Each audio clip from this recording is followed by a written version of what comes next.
Okay, good morning, everyone. Okay, let's pray. I'll pray this time and let's start. Heavenly Father, we thank you, Lord, for this time in your presence. And Lord, we thank you for your powerful word.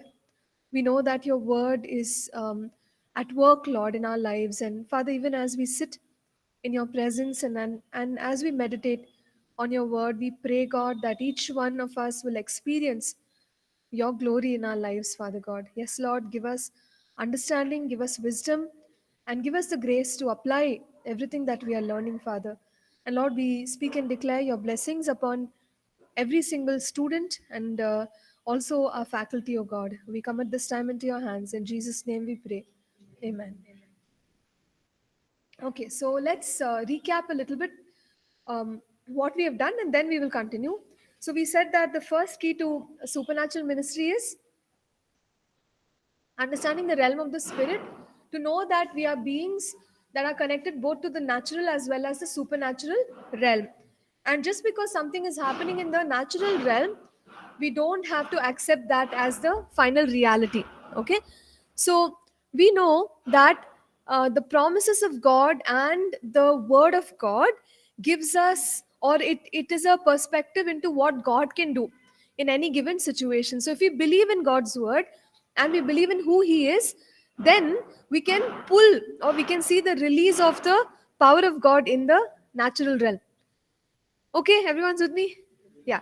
So that's the understanding of the spiritual realms. The second key is faith. So we all know in the word of God, it's very clear, even in the teachings of Jesus, that without faith, we can't do anything. Okay. So we see the impossible taking place when we carry faith. So we talked about Lazarus, and when Lazarus was dead, what did Jesus tell Martha? John 11:40. If you believe, you will see the glory of God. So for us to experience the glory of God, we must believe. Believe is what? Believe is an action uh, on our faith. So faith is something that we carry, but believe is something that we do. So we say believe is a verb or believe is an action. All right. Now Matthew 17:20. What did Jesus teach us?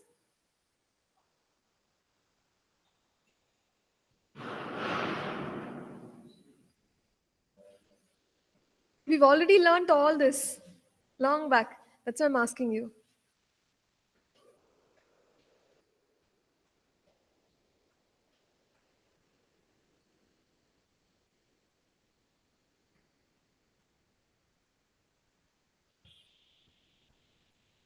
Yes, anyone who's there, if you could please share what it says. Yes. So if you have seed, if you have faith as a mustard seed, we can even move mountains. So moving mountains, does that sound like an impossibility?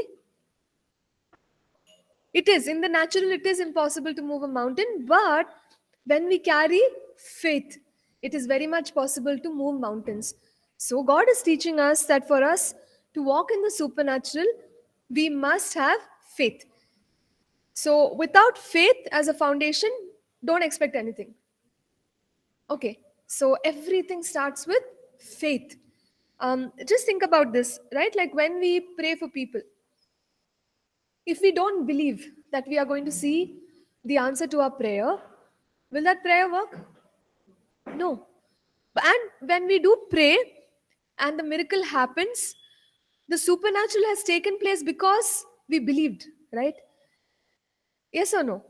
So without faith, how can we see the answer to our prayers? And many of our prayers are asking God's intervention even to do the supernatural. Just take for example, we're praying for somebody, they don't have a job. Okay, they're struggling with it, they don't have a job. Maybe we pray once, we pray twice, we pray thrice, and they get a great job. Okay, and they come to us and say, "Oh, you prayed, I got a job."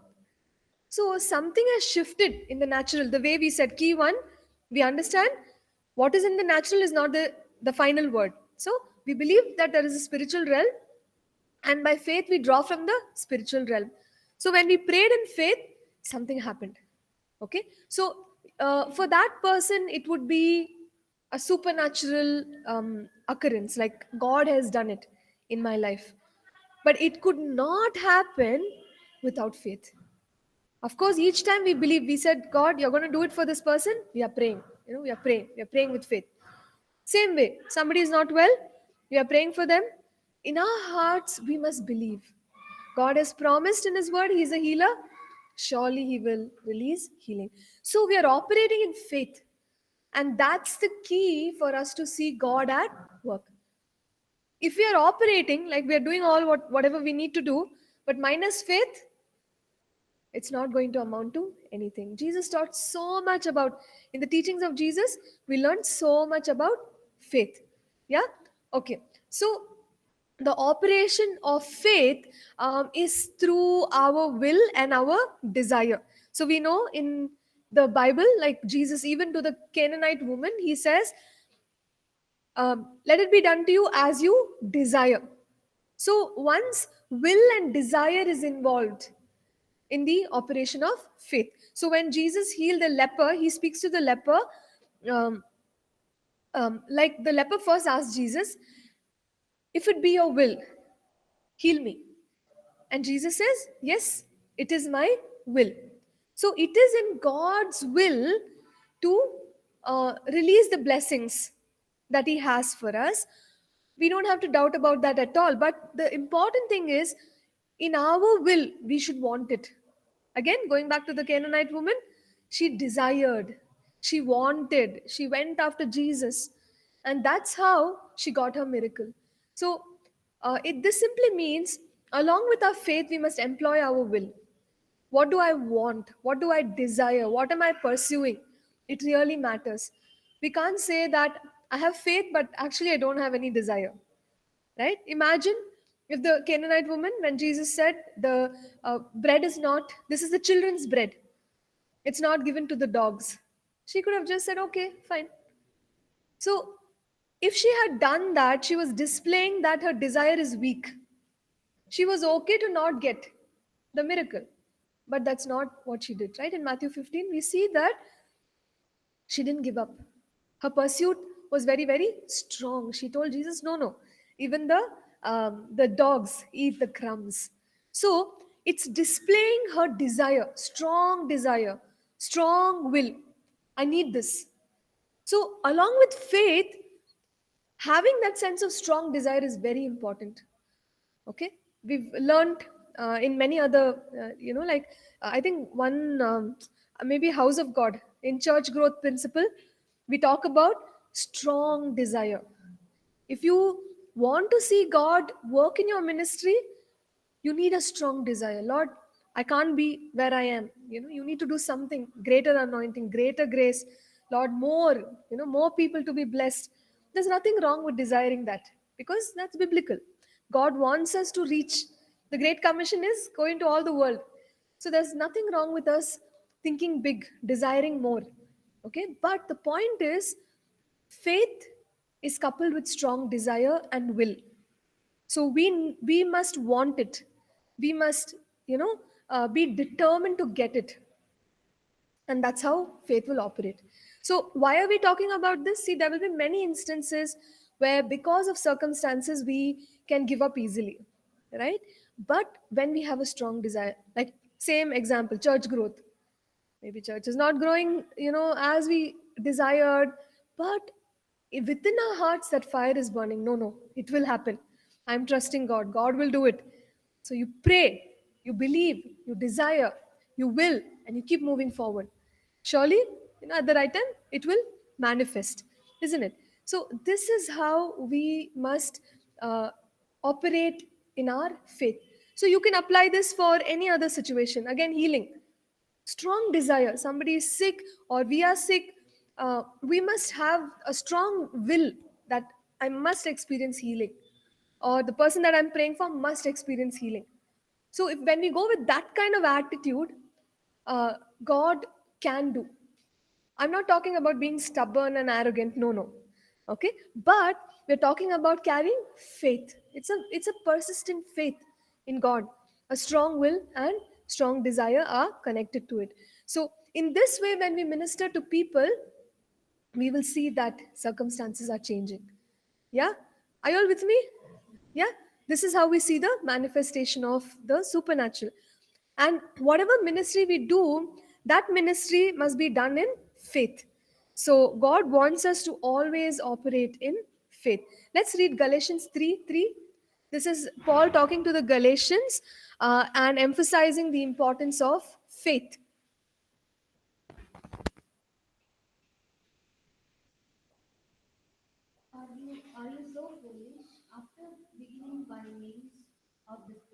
Are you now trying to finish by means of the flesh? Mm.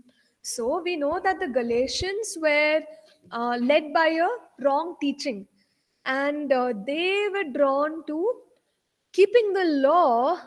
Suddenly, their faith was depending on doing some legalistic things as compared to walking by faith. So the teaching that had come in around this time is that without circumcision, you can't be saved.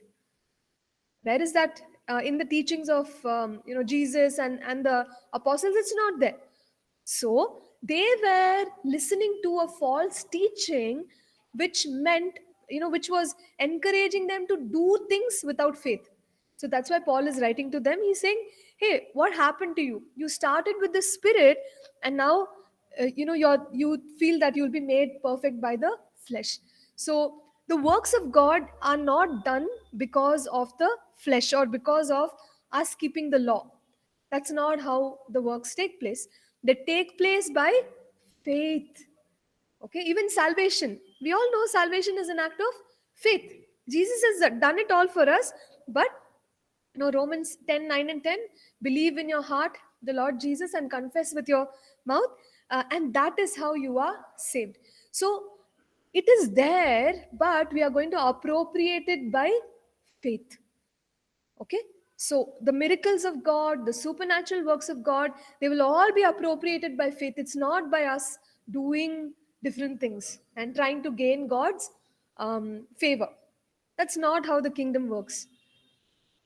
Even salvation is like that, right? We do not work to earn it, but God has given it, we receive it by faith.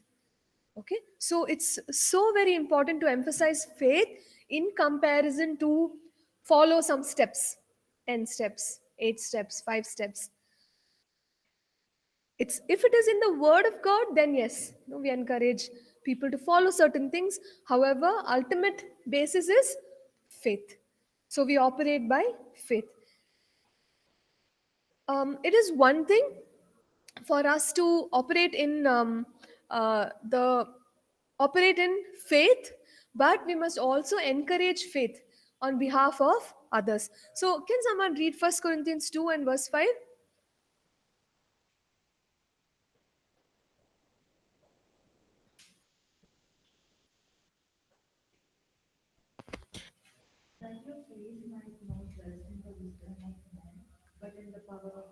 Amen.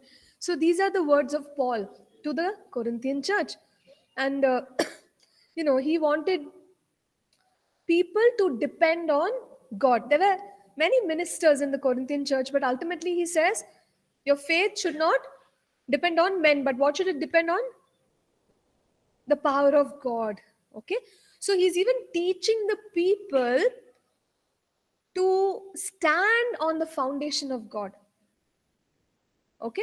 And the power of God. So what does this mean? It simply means that when we are serving, when we are ministering, we don't want to make people dependent on us, but we make them dependent on God, God's word, and that way they will also be able to receive. Now, we generally say that it's better to not give water to the horse but take the horse to the water. Why do we say that? Yeah, the horse will know where the water is, and every time the horse can just go to the source and get it.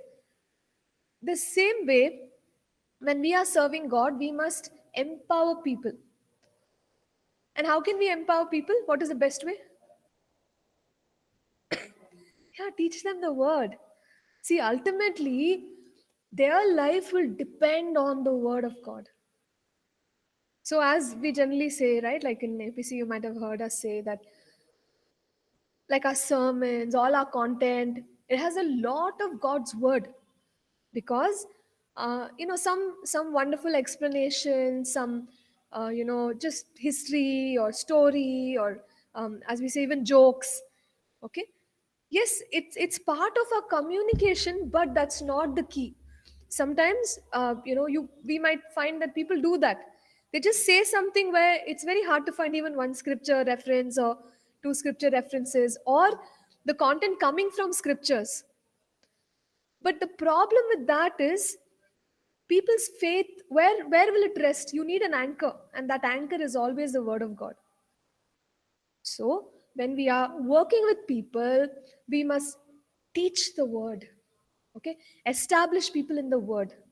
When we do that, whether you and I are available to pray for them or not, do you think they themselves have the revelation to pray for themselves? Yes, absolutely. So that's the way we have to do ministry.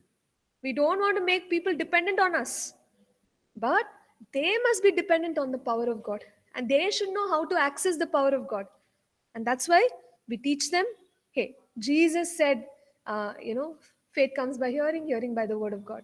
You study the word, you understand the word, you apply the word, right? So equip people to also walk in faith, and that's our responsibility.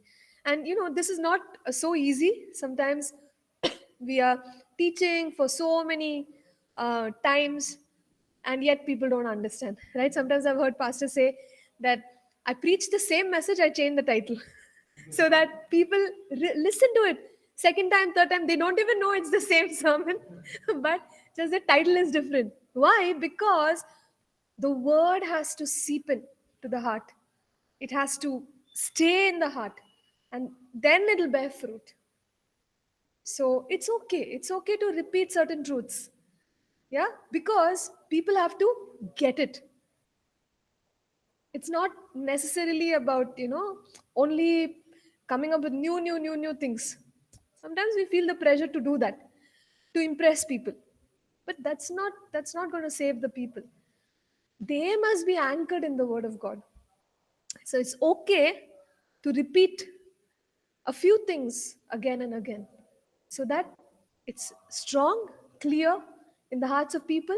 And when the word is there, wherever they go, they will survive, because you're not there, the minister of God is not there, but the word is working in their lives. Okay, so even like here at APC, people come, they're there for a couple of years, and generally they get transferred. So young people, many times they go abroad, they go to Europe, Australia, US. But then we hear testimonies of how they are serving God now, because they were so anchored in the word of God. So why are we talking so much about sowing God's word in their hearts and lives? Because it's going to develop faith. So we are teaching them how to have faith. Okay. In Hebrews 6:12, the scripture says that the people who receive the promised land, how do they receive it? By faith and patience. So we teach people how to receive. One is by faith, and that's the reason so much of the word is being taught to them, so that faith will come, they'll receive by faith. And another important thing when we are operating in faith is also patience, because we know that there is God's appointed time for certain things. Yeah, so we're waiting for that appointed time for the manifestation of the promise. So through faith and patience, we inherit the promises of God. Yeah, we also teach people how to walk and live by faith. So when they are able to do this, what will happen? They will also receive. These are all ways in which they can receive. That's the whole point. So we have to equip or empower people. Let's quickly look at the steps of Abraham's faith. I know we have done it last year, but we'll see it one more time.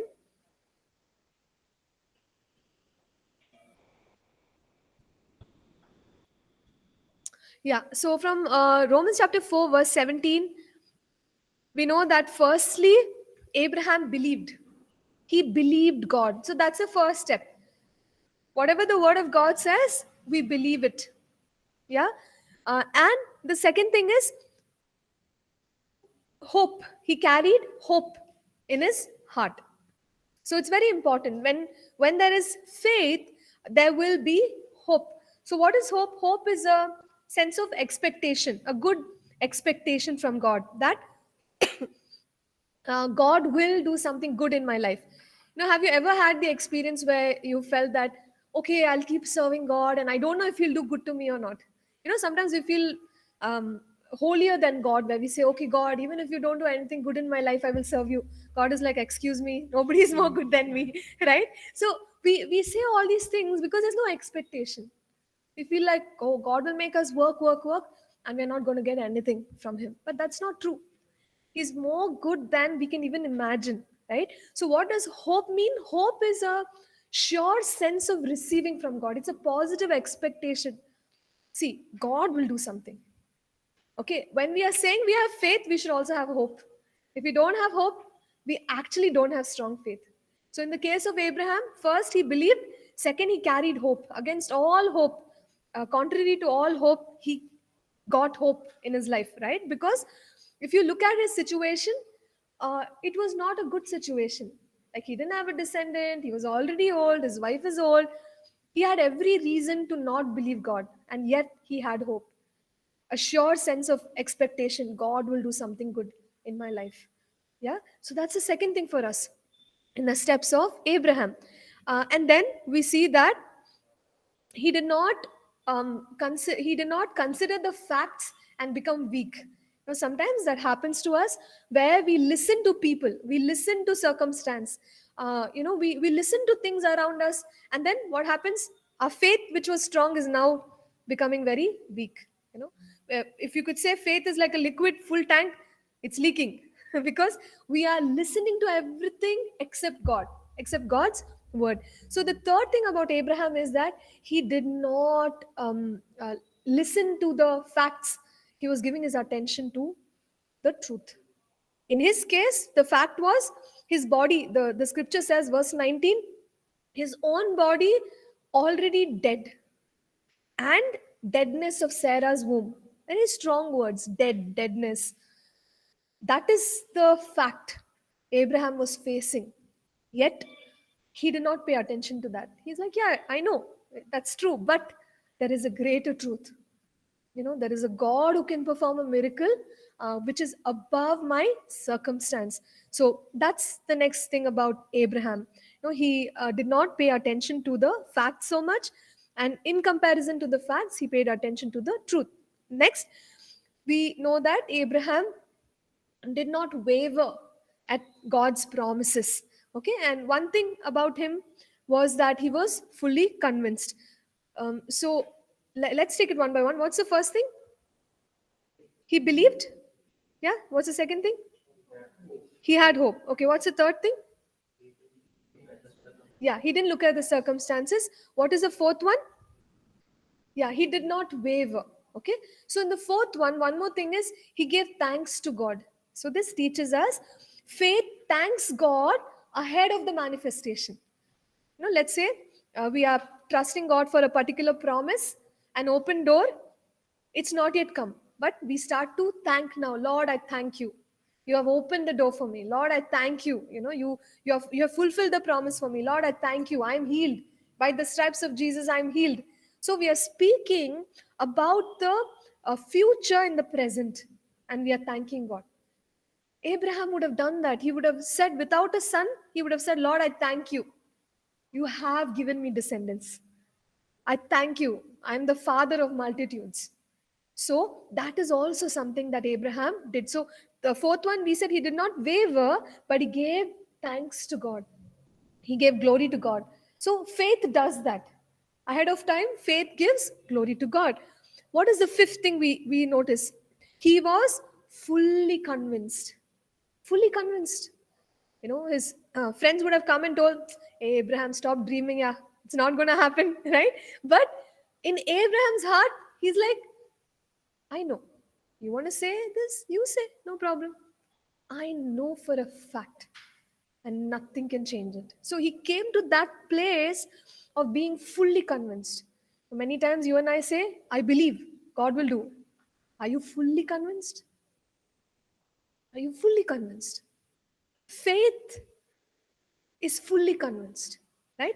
I'm sure that the steps of Abraham, we could also say the journey of Abraham's faith. He did make mistakes. But as we are journeying in faith, we must come to a place where we are fully convinced. So if you and I want to experience the supernatural, release the supernatural, teach people how to receive the supernatural, we have to teach them these steps. Operate in faith. And these are the steps of faith. Yeah. So when we do this, it's a lot easier for people to themselves experience the supernatural. Okay. So I just want to share. I think Vinay knows one of our young people. She had given her entrance exams, and the results were not the way she expected it. Right. But this kid, she's been going to children's church from the time I've known her. Like I met her when she was in children's church. So she's literally grown up in church. And this is one of the most challenging situations that she's ever been through, her family has been through. Okay. Because, um, like, the seats that she wants are not there. So what to do now? Yeah. And there were seats outside of Bangalore, and so many things were going on. So the family was very, very stressed out. But one thing I noticed more than any of us, right? Her faith was very strong. And I was really blessed by that because I felt that all these years of going to children's church, all these years of listening to sermons, all of the investment of God's word, I'm looking at a young person who is so strong, stronger than the parents. Parents every day are saying, "Oh, yo, what will happen? What will happen?" The girl, every time you talk to her, she's like, "I know God will do it for me." Like a young person, right? Like some, I think 16-year-old, 16, 17-year-old. Every time I talked to her, she was the strongest. Even I was trying to encourage her, don't worry. She's like, Pastor, I already know, you know? And I was really blessed, whatever we are teaching, right? When we can teach people this, they can receive from God. Even a young person, even a youth is so strong in that situation. And in the last week of the counseling, the college where she wanted seats till like 2 days before the closing date, there were zero seats in that college. Suddenly 2 days before the counseling, 9 seats appeared. And the final day of closing the seats, her parents sent me a message saying she got the seat she wants in the college she wants. And apparently, like, it's the fourth round of counseling. Till today, 4 rounds have never been done. So first time, fourth round was introduced, and she got 9 seats. She got it, and it's. I mean, for me, it's not a surprise that she got it because one thing I observed is faith, and I'm commending her faith. We are none of us can take credit. How did that faith come? It's a tough situation in her life as a young person. The word, right? The more the word you sow, even a young person growing up, they can receive from God. And I feel like this is a very inspiring testimony for myself, that if she can receive from God, if I have faith, I can receive from God. We can all receive from God, right? So we teach them, these are the steps. Come to that point where you are fully convinced that this is what God is going to do. Okay. And then, as we hold on to faith, let's also know that our God is a sovereign God. There are times when God does things um, without our faith, and we've spoken about this. It's an exception, though. For example, John chapter 5, the man at the pool of um, Bethesda.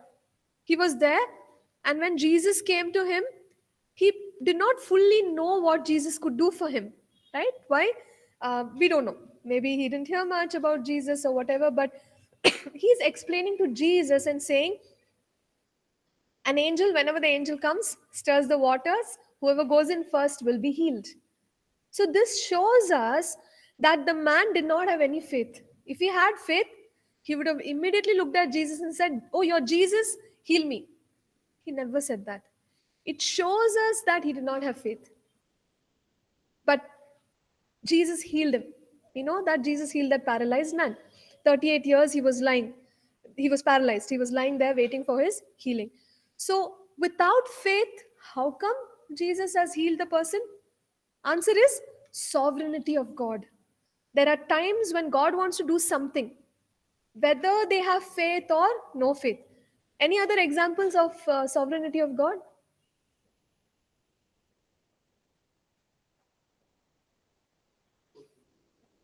The woman was bleeding for 12 years. The man put mud on the eyes. At he still had some faith, I think. No, you feel like okay.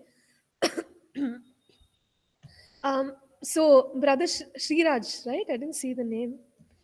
Yes, ma'am. Yes, yes. So the woman with the issue of bleeding, she had some faith. Yeah, because she said, if I touch the hem of his garment, I'll be healed. So maybe, that was not only sovereignty of God, but the blind man, let me just look. Jairus' daughter. But in that situation, Jairus had faith, right? Because Jesus tells him, do not be afraid, only believe. So he believes, and the daughter is raised from the dead. Hmm? Paul, okay, that's a good example. Yeah, Paul on the road to Damascus. Anyway, the Oh. Siloam, Vinay, can you please look up and let me know? Yeah, did he have faith? I don't think so. I mean, he had, I think. Hannah in the Old Testament, ma'am. Sorry, Hannah in the Old Testament. Hannah. Yeah. Uh, To whom Samuel was born. okay, but I think Hannah had faith because she went to the temple and she prayed. So she had faith. Um, we are talking about times when there is no faith. So some classic examples are, one is John 5, the man at the pool. Second is Lazarus, because Lazarus was dead, there was no faith. Yeah, so Lazarus. And another good example is the man who was at the gate beautiful. Jesus did not heal him, as in, it was not at, healing during the times of Jesus. It was through Peter and John. But of course, Jesus healed him. But even that man, he was only begging. He did not want healing or anything. He just wanted money. And then Peter says, "Silver and gold I don't have. What I have I give to you. In the name of Jesus, rise up and walk." So, sovereignty of God simply means that whether people carry faith or not, God will still do, because He's good. Yeah. uh, so we can like see such experiences in our own lives as well as in the lives of others, but that doesn't mean that we should not invest in growing our faith.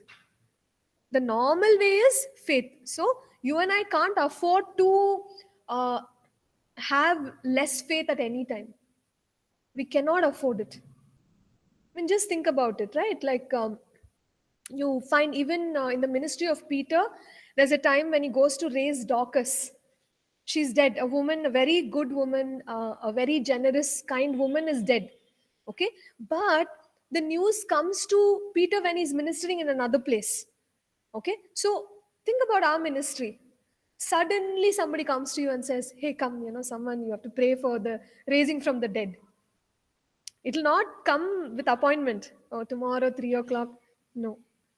Suddenly, when we are in those situations, where is our faith level? No, that time we can't take, "Hey, give me 5 minutes. I'll go read the Bible and come back." Too late. Too late.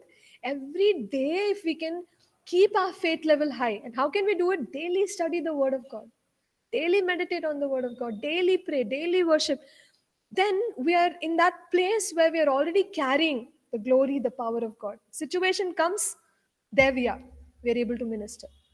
So, yes, God is sovereign, but we also need to be in that place of faith at all times. Never get distracted. Never let, you know, uh, like taking it easy or neglecting personal time with God. Don't do that. You never know what you have to, take care of or minister. And it's not just for ministry, but we also know, like John 15, we must be connected to the true vine, because that's what God wants. He says, abide with me, and let my word abide in you. You will ask anything and it will be done for you. So faith is worth investing in. Okay, and I really appreciate, like, Bible college students who come so that you can learn God's word and develop your faith. And it's one of the most important things that you can ever do, right, as a child of God. And always keep that faith level high. Mm, yeah. And always extend your faith in situations and teach people also to extend their faith in any challenging situations. So, any questions or points of discussion on the topic of faith? Yes. Yes, ma'am. So my question is, someone came to me. For Hmm. example, someone came to me for prayer. So the reason why I prayed, they asked me, pray for me. I'm not feeling well. Yeah. So I don't have faith. Hmm. I just prayed for healing. Hmm. So Hmm. they have faith. It Yes. will work or not. Okay, so we don't have faith, but they have faith. Hmm. It'll work. It'll definitely work. I'm just thinking any biblical example of that. I'm not too sure. But yes, it will work. So we can understand that, uh, the faith, basically, there's got to be faith. Even when you look at the man who was lowered from the roof, okay, he was paralyzed. The Bible does not specifically talk about whether he had faith or not. We don't know, but his friends had faith. So somebody in the equation has faith, it still happens. Yeah. So I remember once, this also pastor was sharing. He was ministering somewhere, and by the end of the it was like a meeting crusade. By the end of that meeting, he was very tired, and people wanted healing. They wanted pastor to touch them and pray. So then, what the organizers did is they may ask people to make a line and come like one by one. And pastor was so tired, he was just touching like quickly, quickly, quickly, and sending. Basically, in his head, he's thinking, I'm so tired, I want to rest. Yeah, but people wanted, so he was just touching. And the next day, he heard a testimony that there was a tumor on the head. And after the prayer, the touching, it disappeared. Okay. And pastor was really amazed. He's like, I was very tired. I was not even thinking, my hands were just touching. But of course, you could say that the anointing, the gifts of the Holy Spirit were manifesting, all of that. But I feel like, in that moment when you're not actively pushing your faith, releasing your faith, even then the miracle is happening. Maybe they came with faith. Yeah, so that's a possibility. So, one advantage of teaching God's word to the congregation of people is they will be in a place of faith. Whenever they come for prayer or whatever, they won't just come like, oh, I'm attending and going back. They'll come with faith. That's why they can receive miracles and supernatural works of God. Is that okay, Vanilla? Yeah, sure, sure. Yeah, I'll just come to any other question. Yes, Prem? Ma'am, the thing you just shared, testimony, ma'am, is it correct that if I'm in a crusade and I went to pastor to pray over me for my problems or illness, Yes. anything, Yes. but like you said, that pastor was very tired Yeah. and he was not thinking that much. He was just praying and blessing Mm. people very Yes. fast. Yeah. Yeah. And like pastor was not thinking, but in my mind, I'm thinking like, okay, I'll go and Mm. I'll pastor will pray over me or even touch me and Yeah. I will get healed. Correct. Correct. So this is the faith I have at that moment that Yes. if Yes. I'll go to the pastor, then I'll get healed. Mm-hmm. So is it correct? to think like that, or we should think like that, okay, I will go there and God will heal me when the pastor will touch? Mm. So, what are Or the is it like I'm asking uh, a correct way of thinking as an individual mm-hmm. So, about healing, about having faith, that how that person got healed, what was going on his mind, or was it from God by himself? see, it's okay to think that I'll go, like whatever, right? Like anything that God wants you to do. Maybe you're going for a prayer meeting or you're going to attend a worship session and you're believing that when I do this, I'm going to be healed. Or when the pastor prays for me, pastor touches me, I will be healed. I don't think there's anything wrong with it, because um, like even in Mark chapter 5, the lady, she thought that if I touch the hem of Jesus, just a moment, I think someone's moving. Yeah. So the lady also thought the same thing, right?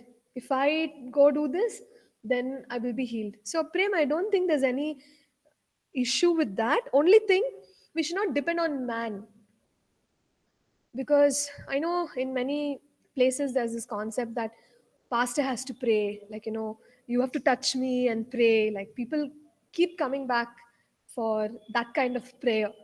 So when you become dependent on the pastor to always lay hands, I think then there's a problem. But if you're genuinely expecting God to heal you in a particular moment, that's okay. You can go to the pastor and have them prayed. Is that okay, Prem? Yes, ma'am. Yeah. Ma'am, is it possible that like even when the pastor is not ready, Hmm. or like tired or something like that, Yes. and people are just coming and coming and coming, at that time the person and the pastor does it, they don't know, but Yes. the God's work is being done. Yes, it can So absolutely. it doesn't matter that we are singing or we are doing something, Huh, huh. or we are just praying some big praise that I heal you in the name of Jesus, but by just one touching it can happen. Yeah, even without touching, it can happen. So we are going to go on to two topics later. One is called the anointing. Okay, the other is called presence and glory.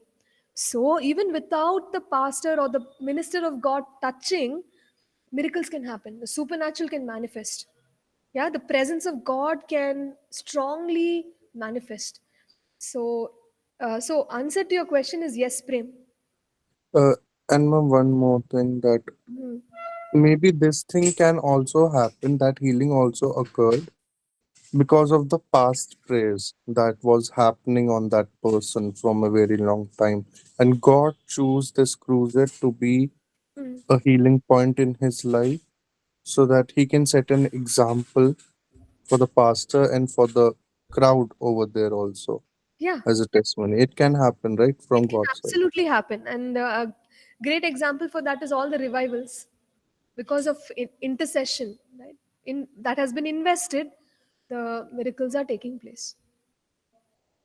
Okay, ma'am, thank you. Yes, thank you.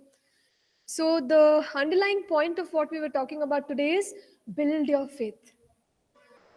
Build the faith of others. That's what God has called us to do. Whether we are worshiping, whether we are preaching the word of God, we are, serving, encouraging, giving, everything is about let their faith be built up. So when we operate like this, all of us will be able to receive from God, right? We will be able to see the manifestation of the supernatural. So we can go back and read the lives of people like John G. Lake and Smith Wigglesworth. They were men, like people of faith. Why so many miracles? Why so many supernatural things in their lives? Faith. They were operating in faith, great faith. Yeah. So faith is one of those keys for us to see the manifestation of the supernatural. All right. So with that thought, we'll wind up. Anyone online? Could you pray? Thank you, Father Lord, for this wonderful morning and wonderful time and wonderful word you have spoken to us, Lord. Thank you that you have given us this opportunity that we can read and we can study your word from anywhere, Lord. in every situation, Lord. Lord, I give this day into your hands, Lord. I give ma'am into your hands, Lord. I give all the faculty into your hands and all the student into your hands, Lord. That when we walk today towards your word, you make us understand clearly. You talk to us, Lord, and I give this day again into your hands, Lord. In Jesus' name, amen. Amen. Thank you, Prem. Thank you, everyone. God bless you. Thank you, ma'am. Thank you, ma'am. Thank you so much.